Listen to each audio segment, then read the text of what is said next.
All right, Shalom. First and foremost, I'd like to give all praise, honor, and glory unto Yahweh, Bahashem Yahawashi, Bahashem Rakakwadash. Double honors to the apostles and elders, GMS, who rule well, teach well, being great example to his younger brothers. And peace and blessing, salutations to the hopeful lake out there pushing his word and truth and in sincerity across the four winds in the name of Yahweh Bahashem Yahawashi, pushing to get up out of here. Shalom to the hopeful lake, the believers, the listeners that came back to the obedience of the scriptures through faith in Yahweh Bahashem Yahawashi. And what I want to get into today, is Apostle Tahar. He had mentioned, this article about, the UFO report, and it goes into how the government, all right, this is from CNBC, and it says the government can't explain 143 of 144 mysterious flying objects, blames limited data. You see? So they're saying they can't explain 143 out of 144, man. Now, how spiritual is that? You know, because our salvation, all right, is what they call UFO, these chariots. We know that that's our salvation. All right, that's the militaries of the heaven. You see, that's the that spiritual air force of Israel. You know, so 144 represents what? The elect.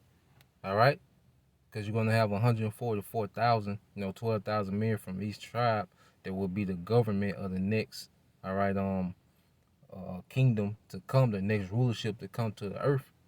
All right, and then you have the rest of the 1/3 men, women, and children. All right, who will be within that kingdom as well, who will receive salvation as well. All right, and they're gonna benefit off the men of their nation being in power. You know, they're going to be greatly exalted. The elect is going to be greatly exalted. But what has to happen first? Yahweh Shai has to wage war and righteousness. Let's get that before we even read the article, which is not a lot to read. We're just going to go into it, man, because that's spiritual within itself, man. And when we see these 144 everywhere, when we see these things in articles, man, this is, the spirit world speaking to the elect, man. We good, man. We good. We should be amped, man. So this is Revelation 19 and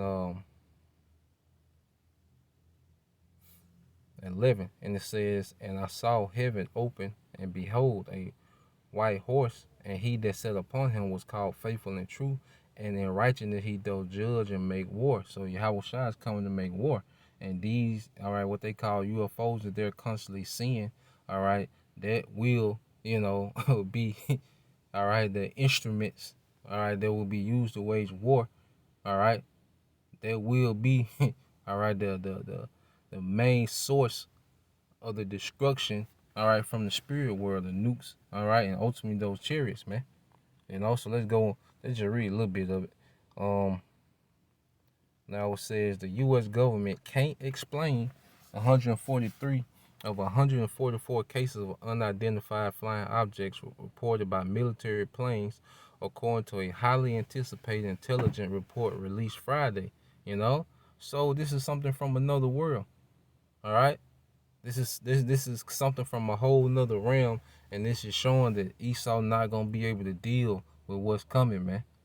He can't even explain. He prides himself on having a scientific explanation for everything, but he can't categorize the chariots, man. Because it's something that's out of this world, man. You see?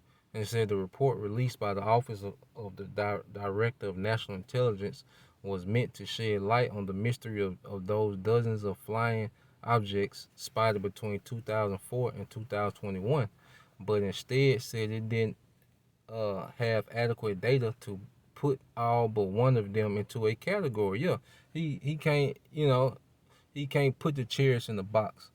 He can't say they go this fast, they capable of doing this, they can make these type of turns, they this size, they run off, this such and such fuel they need. No, he can't do that.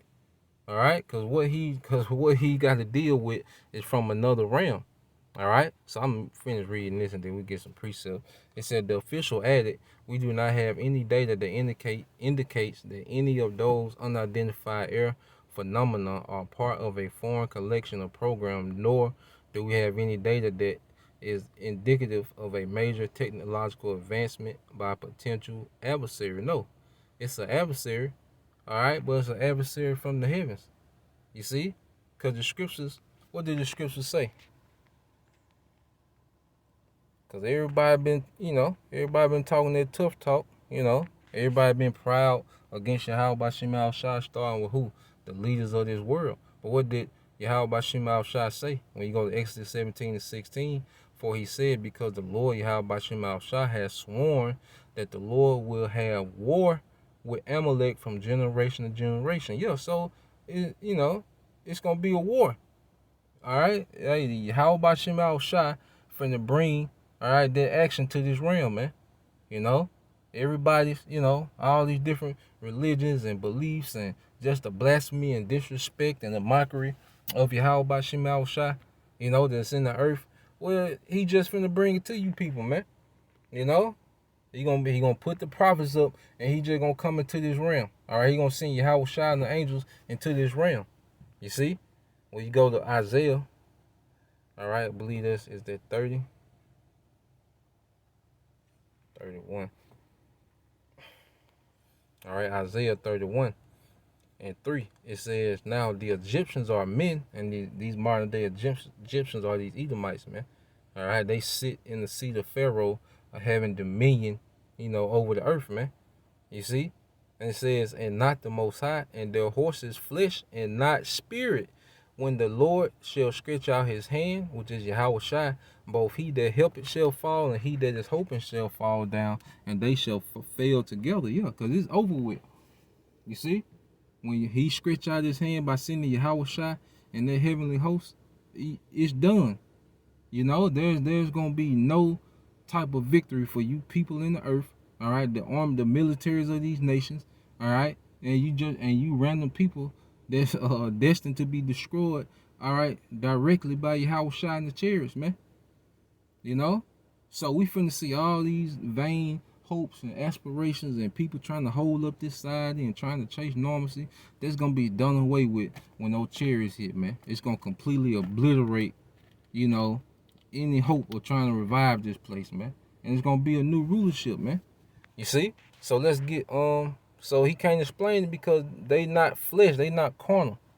That's why he can't explain it. You see, we can talk about how fast his fighter jets go and how far they can fly before they need to refuel and, the payload capacity, how many missiles and, artillery they can put on there. You can be categorized. The chariots can't, man. So when you go to, I believe, hold on, I had it earlier. Yep, when you go to 2 Kings chapter 6 and 17, I started at 15. It says, and when the servant of the man of the Most High was risen early and gone forth, behold, and hosts compassed the city both with horses and chariots. And his servant said unto him, alas, my master, how shall we do? Yeah, so the Syrians had Elisha, all right, and his understudy surrounded by their forces, man. You see, and his understudy, began to panic. So he asking, Elisha, what should we do? How are we going to get out this situation? And that's the situation we're coming into, man. We're being surrounded and compassed about, by our enemies, all right? And it says, and Elisha prayed and said, Lord, I pray thee, open his eyes that he may see. And the Lord opened the eyes of the young man, and he saw and beheld the mountain was full of horses and chariots of fire around about Elisha, man. You see, in verse 16, we read it. So like I skipped 16, and he answered, fear not, for they that be with us are more than they that be with them. And see, not only is he talking about number, all right, but they're more in power. They're more in strength. All right, they're more when it comes to capability. You see? And it says, and Elisha prayed and said, Lord, I pray thee, open thine eyes that he may see. And the Lord opened the eyes of the young man, and he saw and beheld the mountains was full of horses and chariots of fire round about. You see? So they're more, all right, in power, and there's more chariots, all right, than Esau has fighter jets, man. All right, it's innumerable. the chariots that the Lord has at his disposal, man. And see, he think he has us to the T, but the Most High got him to the T, man. You know, he through. All right, so I just want to put that out, just to kind of just go into what Elder Apostle Hall was speaking about on the line, this weekend. Lord will you, brothers and sisters, edify. Till next time, Shalom.